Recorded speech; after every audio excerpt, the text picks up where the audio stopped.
ये कहानी है एक बूढ़े माँ बाप की। उनका एक ही बेटा था। बेटे का सपना था कि उसे एक बड़ी यूनिवर्सिटी में पढ़ना है। बेटे के सपने को पूरा करने के लिए माँ बाप दिन रात मेहनत किया करते थे। उसके पिता डबल शिफ्ट में काम किया करते थे और माँ भी घर घर जाकर नौकरी किया करती थी ताकि वो अपने बेटे को पढ़ा लिखा कर कुछ बना सके। कुछ दिन के बाद जब पैसे इकट्ठे हो गए तो उसके माँ बाप अपने बेटे को एडमिशन दिलाने के लिए यूनिवर्सिटी ले गए। यूनिवर्सिटी में दाखिला तो दिला दिया, लेकिन बाद में पता चला कि घर से यूनिवर्सिटी काफी दूर है, जिस वजह से रोजाना आना जाना संभव नहीं हो सकता। इस वजह से उन्हें हॉस्टल लेना पड़ेगा और हॉस्टल का फीस अलग से देना पड़ेगा। ये सुनकर माँ बाप निराश हो गए क्योंकि हॉस्टल के लिए पैसे उनके पास नहीं बचे थे। तभी माँ ने अचानक से कहा कि आप मेरे बेटे का दाखिला कर लीजिए, मैं आपके हॉस्टल के फीस भी भर दूंगी। माँ घर पर आती है और अपने पति से कहती है कि ये मेरे गहने आप गिरवी रख दीजिए।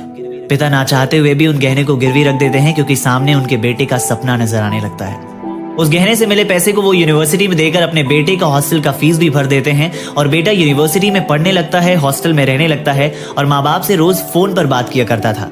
एक दिन घर की बनी देसी घी की मिठाई और पराठे लेकर माँ बाप अपने बेटे से मिलने उसके हॉस्टल जा पहुंचे। वो बेटे से मिलने ही वाले थे कि तभी बेटे के साथ एक लड़की भी थी। उस लड़की ने कहा कि हे बड़ी, हुआ दे। लड़के ने अपने बूढ़े माँ बाप के पोशाक को देखते हुए थोड़ी शर्मिंदगी महसूस की और उसने भी अंग्रेजी में जवाब दिया और उसने कहा कि they are servant from my village, ये मेरे गांव के नौकर हैं। ये सुनकर माँ बाप की आंखों में खुशी के आंसू आ गए। जानते हो क्यों?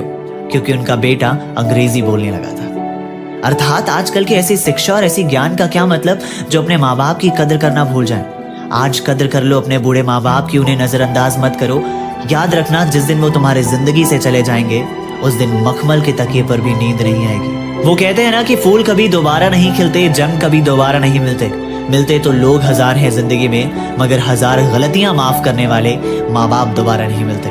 अगर आपको मेरी कहानियां ऐसे ही पसंद आती हैं तो मेरे चैनल को जरूर सब्सक्राइब करेगा, मेरे वीडियो को लाइक करेगा और ये वीडियो हर हिंदुस्तानी तक पहुंचा दीजिएगा ताकि उनकी सोच बदल जाए। शुक्रिया।